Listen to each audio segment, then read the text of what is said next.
Olha aqui, ó, tempo é dinheiro. Eu tô aqui com um cardápio do que eu vou servir para vocês essa noite. Então vamos no pique? Olha, vai ter convidado em grande fase que vai falar, venda de jogador do Vasco pro exterior. O negócio deu uma melhorada, deu uma esquentada.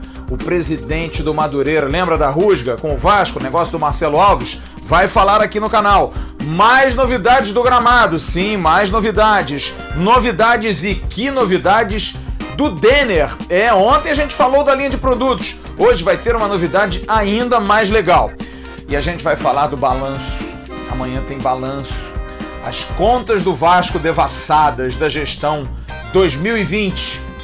Ai, meu Deus do céu. Toca a guitarrinha.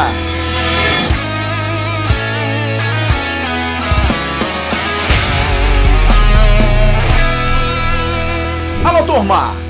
Grande abraço, um abraço gigante a todos vocês ligados no canal Atenção Vascaínos. Está entrando no ar o nosso AVNews. Dê aquela curtida, dê aquela compartilhada nesse vídeo para que a gente possa chegar a mais e mais vascaínos. Papo aqui é direto e reto. A gente tem de 25 a 30 minutos de informação do Vasco no pique para que você goste e possa compartilhar com mais gente. Antes da gente trazer o nosso convidado, vou dar uma informação a respeito do Bruno Gomes. Aquela informação que nós demos ontem, confirmadíssima, houve uma sondagem de uma possibilidade de um valor de 1 milhão de euros pelo jogador, de um clube intermediário da Rússia.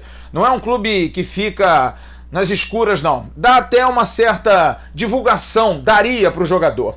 Bom, hoje eu pude saber que os russos querem mesmo o Bruno Gomes. Estão melhorando a proposta. Chegaram a 1,5 milhão, podem chegar a 2 milhões, de repente aí comprando de 60% a 80% do passe, com o Vasco ficando de 40% a 30% com o jogador. É um assunto que não morreu. Semana que vem, aí sim, proposta oficial. Por enquanto, só sondagem. 1 milhão, 1,5 milhão, o Vasco não vai nem receber. E olha, isso prova a valorização dos jovens. O diretor executivo Alexandre Pássaro, inclusive, esclareceu a situação do Matias Galassa. Muita gente dizendo que o Galassa poderia ser vendido para outro clube, e aí o Vasco receberia um dinheiro dessa venda. Olha, o Alexandre Pássaro foi cirúrgico. Disse que quem está tentando fomentar isso não está fazendo matemática, é muito simples. E deu um exemplo claro. Imagina, 4 milhões de dólares uma proposta. Aí o Vasco pega 1 milhão desses 4 milhões e paga os seus 60%, que tem direito, porque o Vasco tem opção até o final do ano. Dos 4 milhões, fica 1,6 para o Olímpia. Por quê? Porque o Olímpia tem 40%. Só que o Olímpia vai receber mais 1 milhão do Vasco. Então vai receber 2,6 no total. O Vasco vai ficar com 1,4. Ora bolas, que venda é essa? Como é que o Vasco vai ganhar 1,4 milhões de um jogador como o Matias Galassa? É melhor esperar. Pega 1 milhão, paga o jogador, fica com 60% e vende por muito mais. Realmente a conta não está batendo. Em outro jogador, que é uma prova clara de propostas que podem aparecer, que está crescendo muito, é o terceiro artilheiro do Campeonato Carioca e o artilheiro do Vasco junto com o Germancano, Gabriel Peck, com 5 gols. E ele vai falar agora aqui no AVNews sobre seu grande momento. Primeiro, ele vai falar sobre a volta para o Sub-20. E olha, ele vai admitir, ficou com medo quando teve que voltar para a base. Para mim foi muito bom, né? Porque eu não estava indo para jogo e não estava jogando aqui no profissional. E eu encarei essa descida como um novo desafio para mim, né? Porque eu sabia que se eu descesse e não mostrasse resultado, eu poderia ficar por lá mesmo. Então eu desci com um pouco de medo, mas aceitei esse novo desafio para mim, por mais já ter conseguido subir. Mas vi que eu ainda não tinha me amadurecido e realmente ainda não merecia estar ali no profissional. Mas continuei trabalhando e nessa descida eu fui fundamental lá no Sub-20, nos títulos cariocas e da Copa do Brasil. Então lá eu pude reencontrar meu futebol novamente, né? Ganhar confiança no meu futebol e ver quem realmente eu era, né? Pude encontrar meu dom de novo. E pude ser feliz fazendo gol, que eu gosto bastante, sempre fui de fazer bastante gol na base. E isso aí foi me motivando, até que quando eu subi pro profissional de novo, coincidência, foi o Luxemburgo que acabou me subindo no início. Então eu já subi mais tranquilo com o Luxa, que ele me passava uma confiança a mais. E eu consegui mostrar mais meu futebol aqui em cima, né? Pela confiança que eu conquistei de novo na base. conquistando confiança não só minha, como a da torcida, que voltou a acreditar no meu futebol. E isso foi muito bom para mim, e eu pude evoluir e mostrar que realmente eu mereço estar aqui no profissional do Vasco e jogando. Mas ao voltar pro profissional, se adaptou. Tinha que jogar, e principalmente numa posição de onde ele saiu, meio, jogando também pelo lado esquerdo, não só pelo lado direito de pé trocado. Marcelo Cabo foi muito importante na sua mudança de jogo. Não é isso, Peck? Então, o Marcelo, ele foi um cara muito importante agora para eu estar vivendo esse bom momento, porque ele uniu minhas características que eu jogava de meia na base, né? E eu sempre fui acostumado a jogar de meia, mas também sempre fui jogador de ponta. Então ele meio que uniu as duas coisas, falando para eu não ficar mais aberto, mais encostado lá na ponta e vir mais pro meio, por dentro, participar mais do jogo, tocar mais na bola e pisar na área. Isso foi fundamental para mim, porque eu comecei a pisar na área e comecei a fazer gol, a bola sobra, ou eu tô ali no momento certo, na hora certa, ou eu mesmo crio uma jogada ali perto da área. Então foi muito importante para mim isso, ficar mais perto da área, jogar mais pelo meio e de vez em quando, claro, pegar algumas bolas abertas para eu ter mais espaço e ir para cima do adversário. Então acho que ele foi fundamental nessa parte. E o lado esquerdo ou direito, para mim tanto faz. Eu quero estar jogando de titular no Vasco da Gama, então o lado não importa e eu procuro me adaptar o mais rápido, tanto no lado esquerdo, tanto no lado direito. Tanto é que eu consegui fazer gol jogando pelo lado esquerdo e pelo lado direito. Então, aonde me botar para jogar no lado esquerdo ou no direito, eu jogo. E eu acho que é importante no lado esquerdo que eu consigo dar profundidade ao time, consigo dar belos passes, tanto pro Cano, tanto pro Morato. Lá no jogo do Boa Vista eu já consegui fazer uns bons cruzamentos. E consigo de vez em quando também ir para dentro e finalizar cruzado. Mas pela direita é onde eu costumava jogar, né? Que eu venho por dentro, posso vir costurando por dentro e fica melhor no meu posicionamento para eu chutar, né? Mas os dois lados eu sei me adaptar bem e consigo jogar muito bem nos dois lados agora. E o Peck conclui esse papo com a gente, tirando aquela dúvida. Peck, se tiver que jogar pelo meio, Marquinhos Gabriel não joga, você faz essa função ou só joga pelas pontas?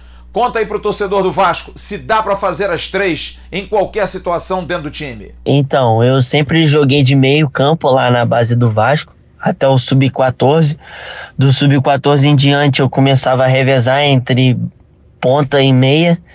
No Sub-17 eu virei meia de novo, camisa 10.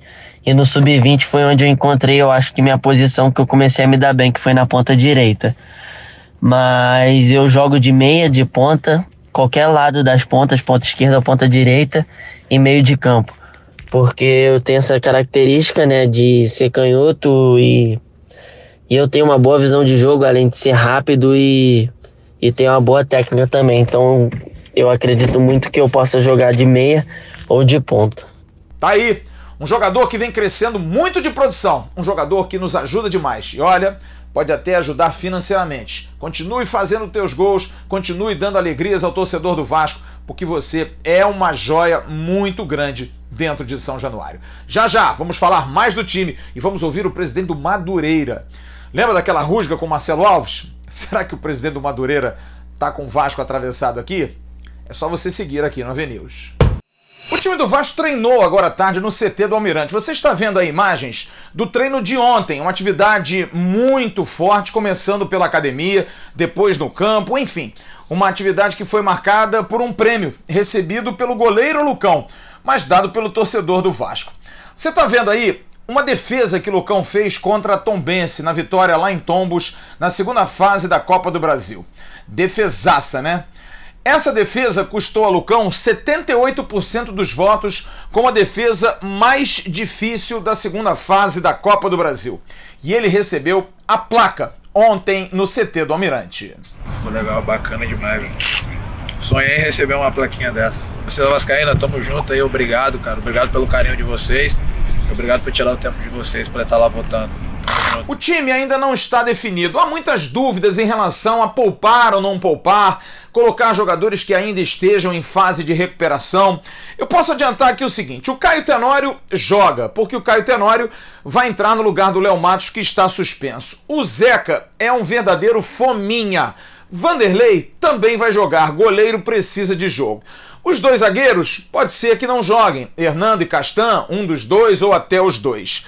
No meio de campo, Rômulo é uma dúvida. Também pode jogar Andrei, também deve jogar Matias Galarça, que ficou um tempo agora de férias com aqueles 9 jogadores que ficaram com um prazozinho para dar um descanso. Galarça deve voltar, assim como o Gabriel Peck, que também ficou nesse período e está com fome de bola, com muita vontade. Quem pode começar a partida é Léo Jabá, que também é um jogador que precisa jogar, precisa de ritmo, teve oportunidade contra o Resende, não jogou bem o primeiro tempo, jogou bem o segundo tempo e por isso pode ter aí uma sequência maior. Somente amanhã, no treinamento que vai ser realizado também no CT do Almirante, é que o técnico Marcelo Cabo vai fazer um esboço da equipe que deve enfrentar o Madureira sábado às 15h15. Um jogo que é levado muito a sério pelo Madureira. Apesar que o Madureira já está abrindo mão de alguns jogadores. Os contratos terminando, o Madureira não foi muito à frente no Campeonato Carioca, ficou na 8ª colocação, por isso vai pegar o 5º colocado, que é o Vasco da Gama, mas tem aí uma rusguinha. Lembram-se daquela discussão do presidente Elias Duba com o Alexandre Pássaro? O Pássaro não chegou nem a se manifestar, mas um pouco revoltado estava o presidente, porque Marcelo Alves, zagueiro, ia ficar e do dia para a noite o Marcelo Cabo deu para trás e o Vasco acabou não ficando. E o presidente Elias Duba ficou bem irritado, disse que com esse pessoal aí no Vasco as coisas não iam andar muito. O primeiro encontro vai ser amanhã e o presidente do Madureira, Elias Duba, fala sobre a seriedade do jogo para o Madureira, apesar que salienta os muitos desfalques, as mudanças que o time vai ter. Claro, o Madureira com certeza entra em competição para vencer, qualquer que seja ela. As dificuldades no momento é que são muito grandes, né? O Madureira terminou a primeira fase do campeonato, né? Isso foi que se classificou aí para jogar essa Taça Rio, mas os contratos já terminaram, alguns terminaram e não há interesse em a gente renová-los. Então vamos jogar com o que temos. Duba que me disse que não vai ao jogo, mas não vai muito por conta da Covid-19. Já está no grupo de risco, está mais em casa, o tempo todo em casa, não vai ao jogo, mas não seria nenhum problema ele ir ao jogo, mas a princípio realmente não vai. Quando eu perguntei, tem um gostinho especial ganhar do Vasco no sábado? E ele disse, sempre tem, não há dúvida nenhuma que vai ter um gosto muito especial. Pelo menos é uma pimentinha nesse encontro do próximo sábado, que vai acontecer à tarde no estádio Aniceto Moscoso. O pessoal da Greenleaf deve estar até bolado comigo. Ontem botei aqui o agrônomo para falar, o Luiz Felipe, a respeito da situação do gramado de São Januário. Ele deu nota 9 para o gramado. Hoje eu fui procurar novamente um dos CEOs da empresa, Flávio Piquet, que já falou conosco aqui no canal Atenção Vascaínos, a respeito de uma situação que ele mesmo chegou a me levantar algumas semanas atrás sobre o sistema de irrigação do gramado de São Januário. Olha, me disse o seguinte, o Flávio, e também eu pude apurar, que já há uma proposta para a troca do sistema de irrigação na mesa da direção. É muito importante trocar o sistema de irrigação, principalmente para economizar água e dar o tratamento correto ao gramado, no momento certo, para que tudo possa florescer em função dos tantos insumos, das tantas maneiras que a Greenleaf usa para melhorar o gramado de São Januário. A atualização desse sistema iria fazer o gramado melhorar ainda mais. E é bom lembrar, São Januário não é um campo novo, não é uma arena que teve gramados agora construídos para o Mundial aqui no Brasil. Teria que parar o campo por cerca de 20 dias, realizar um corte de grama onde vai ser implantada a tubulação e abrir valas desses locais e colocar o sistema. E aí ia se trabalhar com o mercado implantado, só fazendo troca nos pontos principais da tubulação e dos aspersores. Aspersores são aqueles esguichos que saem de dentro da grama. Um mês com coberturas uniformes, sistema mais moderno, e aí o campo de São Januário ficaria maravilhoso. Tentei saber o quanto seria esse custo, e a informação que eu tive é que a direção do Vasco não quer divulgar, pediu até para a Greenleaf não abrir mais tantas informações assim, mas já há na mesa uma situação que possa melhorar ainda mais o gramado de São Januário. E eu fiz outra pergunta. Em função do novo estádio que está sendo estudado o projeto, atrapalharia? Teria que se mudar? E o que eu tive de informação é que um novo sistema de irrigação, agora, nesse momento, com o estádio de São Januário mais antigo, se você fizer uma nova obra, você pode usar parte desse sistema de irrigação. Teria que desativar a outra parte. Então talvez esteja aí a situação de um clube que não tenha tanta grana, sabe que precisa melhorar seu gramado num estádio mais antigo, mas se fizer o estádio novo, vai ter que de repente rasgar parte dessa grana investida num sistema de irrigação num campo mais antigo. Mas aí é você ver o que vai ser mais útil. Quando que vai ser a obra do novo estádio? Será que não vale investir no campo novo porque o Vasco deve jogar ainda esse ano por lá? Ou não? Tudo isso está na mesa e principalmente, como eu disse, para um clube duro é difícil realmente de pensar. E olha um detalhezinho, sabe aquele guindaste que estava no jogo de sábado contra o Resende? Eu trouxe aqui domingo que a informação que eu tinha é de que era por uma obra estrutural. Não é não? Ninguém confirmou isso, ninguém. Eu hoje pude conversar com pessoas ligadas à engenharia do clube, pessoas que estão muito reticentes, ninguém pode falar, e até disse, mas olha, mas para dizer se é uma obra estrutural, alguma coisa assim, a gente não está autorizado a falar. Ninguém fala sobre o assunto. Então a gente fica com a pulga atrás da orelha. Para que seria esse guindaste que você está vendo aí? É um guindaste promocional, verde e amarelo? Seria para carregar alguma coisa? Seria para içar alguma coisa? Ninguém sabe. Mas para obra estrutural, a princípio não é. Para refletor também não é. Para que serve esse guindaste, hein? Vamos ter que descobrir. Já já a gente volta com mais notícias aqui no AVNews. Quem viu o AVNews de ontem à noite sabe que o Vasco está buscando fazer uma homenagem ao grande Denner, jogador que morreu em 19 de abril de 1994. Ouvimos aqui a viúva do jogador, Luciana, que confirmou a informação de que realmente uma linha de produtos está sendo montada. E hoje a gente tem mais uma informação que até diretamente atinge o Vasco da Gama, mas é algo mais por conta da memória do jogador. Você está vendo aí fotos do carro que Denner bateu, estava no carro, na verdade o motorista era outro, em 1994, e que ficou num galpão guardado pelo então vice-presidente do Vasco, José Luiz Moreira, e que foi resgatado pelos filhos de Denner. Você está vendo aí as fotos do momento em que os filhos do Denner conseguem achar o carro e ter até essa sensação estranha do impacto de ver o carro onde o pai faleceu. E esse carro vai ser parte de uma série de televisão, sim. E o Vasco e demais clubes onde Denner jogou, na Portuguesa e no Grêmio, estarão envolvidos nesse projeto. Bom, eu vou explicar através do filho de Denner, Matheus Denner, que vai nos trazer essa informação também de primeira aqui. Esse carro vai virar uma série, vai ser algo sensacional. A reconstrução do carro vai contar a história de Denner. E o carro, bom, já já vocês vão saber. Conte aí, por favor, Denner, Matheus Denner, filho de Denner, essa novidade em relação a esse carro do seu pai.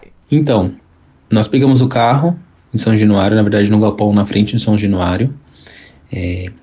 Realmente o primeiro impacto assim foi bem diferente de tudo que eu já senti. O carro está bem destruído, mas nós fomos também com o pessoal da Dimension, que vai ser onde vai ser reconstruído o carro. Já levamos o carro para Vinhedo, na oficina deles, né? Mas nós não começamos a reconstrução do carro. Na verdade, eles nem olharam tecnicamente o carro, o que precisa ser feito. Porque nós queremos esse primeiro contato de verdade quando fecharmos com a emissora que vai transmitir, né? Ou com a rede de streaming que vai compartilhar dessa série conosco. Nós queremos fazer uma série documental onde vai ser mostrado não só a reconstrução do carro, mas contar um pouco da história do meu pai, um pouco além do futebol, né? Parte de amigos, família, nós queremos contar essa história do meu pai. Então, nossa ideia é isso, fazer uma série documental. Estamos falando já com alguns veículos de comunicação, nada certo ainda. Estamos falando também com alguns parceiros que já levantaram a mãozinha e falaram que tem interesse em participar do projeto de forma investidor, né? Então, nós estamos nessa parte ainda. Eu acho que a pandemia deu uma paralisada no projeto, até entendo, né? Porque a prioridade hoje é a saúde, então poucas marcas estão investindo nisso. Então, acredito que, voltando ao normal, né, da questão da pandemia, nós voltaremos com o projeto a todo vapor, né? E a ideia é essa, fazer uma série documental, reconstrução do carro. Após o carro estando novinho, igual de fábrica como meu pai sempre quis, a ideia é fazer um período em cada clube que ele jogou. Então ficaria um período no Vasco, um período na Portuguesa e um período no Grêmio, para os fãs poder ver o carro, de alguma forma tirar foto ou relembrar um pouco do meu pai, né? E aí depois desse período nós temos uma ideia de fazer um museu, um mini museu do meu pai, onde ficará o carro, ficará alguns gols, vídeos, camisetas e alguns pertences dele de futebol. E essa é a ideia num todo, né? Nós queremos de alguma forma eternizar a memória do meu pai. Sensacional, né, gente? O carro vai ficar exposto nos estádios do Grêmio, na Arena do Grêmio, na Portuguesa, no Canindé e em São Januário, para visitação. E depois vai para um museu, que vai ter com certeza muitas coisas relacionadas ao Vasco da Gama. A gente espera avidamente, além da própria série da remontagem do carro de Denner.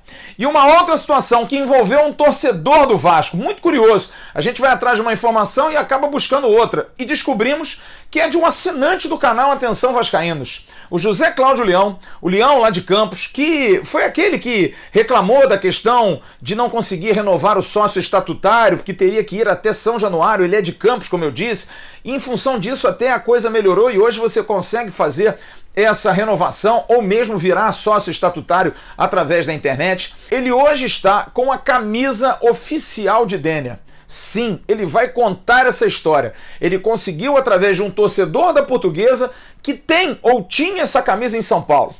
E fiz questão de trocá-la, porque sabia que para o vascaíno era muito mais forte.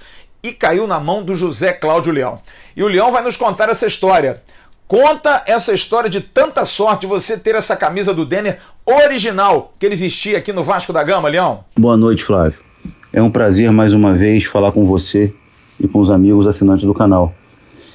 Com relação à camisa do Denner, essa camisa ela foi um presente que eu recebi de um amigo de São Paulo, o torcedor da Portuguesa, o Anderson Martins. E posteriormente ele me passou o contato da esposa da viúva do Denner, né? A Luciana Gabino. Por que ele me passou o contato? Porque ele era amigo de infância do Denner e ela tinha dado essa camisa para ele de recordação. Essa camisa foi um presente que o Denner deu ao filho mais velho, ao Denis. E por obra do destino, esse troféu veio parar em minhas mãos. Com certeza já estou providenciando para mandar emoldurar e vai ficar num lugar muito especial aqui na minha casa, aqui, com toda certeza, junto a outras recordações que eu tenho do Vascão guardado. Grande abraço, amigo. Boa noite para todos aí. Parabéns pelo programa. Que sorte, hein? Que maravilha. Leão, tô te convidando. Um dia você vai fazer uma live aqui no canal com a camisa do Denner. Antes de você botar na moldura. E você viu aí também o reconhecimento em cartório assinado pela Luciana de que realmente essa é a camisa do ex-esposo dela, falecido em 1994. Parabéns ao sortudo do José Leão. No próximo bloco, mais informações do Vasco aqui no AVNews. Você conhece a aposta dobrada da 1xBet? Não? É muito simples. Primeiro comentário, você tem um link. Entre lá, faça seu cadastro. Fazendo o seu cadastro, na hora de apostar, em qualquer campeonato do Brasil e do mundo, e em vários esportes, você coloca a palavra promocional Vascaínos. E você vai ter a sua aposta dobrada. O que é isso? Você bota 20, vira 40. Coloca R$60, vira 120. Aposta dobrada. É na primeira aposta. E você pode ganhar dinheiro. É bom que você tenha aí um fluxo de caixa. Tem um dinheiro guardado com essa aposta dobrada. Às vezes não precisa gastar tudo de uma vez. Mas quem sabe? Aposta, ganha um pouquinho. Aposta, ganha um pouquinho, se anima e continua apostando. Só você pode ganhar dinheiro dessa forma. Com a parceria da 1xBet, parceira do canal Atenção Vascaínos. E pra gente concluir, porque hoje eu vou mandar uns abraços, eu quero dar duas informações. Vocês devem estar achando estranho, aqueles que gostaram, a gente está sempre apresentando aqui os clubes que vão enfrentar o Vasco na Série B do Campeonato Brasileiro. Já foi o Operário, já foi a Ponte Preta, já foi o Brasil de Pelotas e ontem o Avaí. Hoje seria o CRB. Entrei em contato com o técnico do CRB, Roberto Fernandes. E o Roberto Fernandes está com Covid. Me pediu um tempo para poder fazer, mas amanhã a gente vai buscar informações do Cruzeiro e semana que vem a gente vai atrás do CRB, assim que o Roberto Fernandes, técnico do CRB, do time alagoano, estiver em boa condição para falar com a gente. Pronto, restabelecimento, mas nós vamos falar de todos os clubes que vão jogar contra o Vasco. Até o dia 29 você vai ver todos os 19. Já fizemos 4, faltam 15 para a gente poder informar você, assinante do canal Atenção Vascaínos. Olha, amanhã, às 11 horas da manhã, a Vasco TV vai fazer a apresentação do balanço do exercício 2020 do Vasco da Gama. Olha, é uma expectativa muito grande, porque tem muita gente achando que vem bomba por aí, que a coisa não foi legal. Foi um ano difícil, o ano de 2020, vão ser expostos todos os gastos e, principalmente, o porquê de uma possível demanda maior de dívida, mais dívida. Vocês devem se lembrar, Jorge Salgado, presidente do Vasco, a única entrevista que ele deu aqui no canal Atenção Vascaínos, para um canal do YouTube, e deixou claro, na abertura, que já tinha sabido naquele dia que a dívida tinha aumentado mais 100 milhões, tinha ido para 700 milhões. E amanhã a gente vai querer saber, vai querer se inteirar. Dívidas novas? Aumento de passivos? Dinheiro novo? Será que entrou grana nova? Qual é o valor total dessa dívida do Vasco? Lugar comum, claro, a gente vai ver. Penhoras, tem aí a penhora do Espeto Carioca, que quer penhorar até coisas ligadas ao Vasco, até o troféu da Copa Libertadores, enfim, querendo receber o dinheiro dela, assim como muitos outros. Você tem dívidas com jogadores, recentemente Marcelo Matos, Rafael Marques, ex-zagueiro, falta de pagamento com fornecedores, muitos fornecedores sem receber no clube e pagamentos de profissionais da comissão técnica. Só ano passado foram 4 comissões técnicas. E aí, será que esse pessoal todo está recebendo? Mas existem 3 informações que são muito pesadas e a gente apurou isso de bastidores, que é uma grande expectativa. Profut. Será que o Vasco está pagando o Profut? Será que está dando problema nessa questão que equaciona as dívidas fiscais? A gente vai querer saber. Também soubemos de uma dívida que o Romário, no final do ano passado, deu ok, na verdade, de 2019, fez um acordo, fez um pagamento parcelado, não houve o pagamento em sua totalidade e teve uma multa muito alta. Será que isso vai estar no balanço também? E sabemos também de um problemaço com a Diadora, a última fornecedora de material esportivo do Vasco, que teria deixado para receber alguma coisa em função de um término de contrato antecipado, não recebeu, o Vasco acabou fazendo uso desses recebíveis e tem algumas duplicatas que estariam voando por aí, que o Vasco descontou e não teve como pagar. Mais um problemaço, mas também com a empresa de material esportivo. Suposições, informações, mas que a gente vai querer saber nessa entrevista às 11 horas da manhã, que você deve conferir, porque o balanço é algo muito importante. A gente precisa entender o que é feito dentro do Vasco. Isso precisa acabar. De um clube que vive mergulhado em dívidas, vive mergulhado em problemas. Não perca, amanhã, 11 horas da manhã. Bom, deixa eu mandar meus abraços aqui no final desse AV News. Quero mandar um grande abraço para o aniversariante do dia, o Alex SS.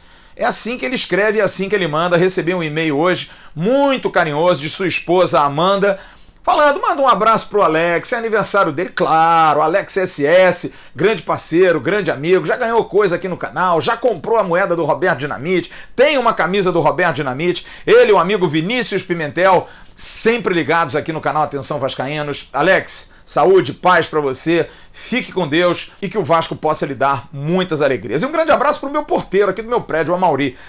Entreguei a ele uma camisa do Vasco, que eu tinha aqui, eu falei, vou lhe dar uma camisa. A alegria dele é um negócio fenomenal. Grande Amauri, grande abraço pra você. E olha, um recadinho, hein? Aquela camisa do Bruno Guimarães é pra chegar a 500 membros. Tô quase dando pro Amauri, meu porteiro. A gente não consegue chegar a 500 membros. Gente, é tão baratinho. Já já, novos planos no Clube de Membros. Você tem o Telegram, você participa de lives, enfim, tem muitas coisas legais. O que você está esperando para se tornar membro do canal Atenção Vascaínos e participar desse sorteio, dessa linda camisa do Lyon do Bruno Guimarães?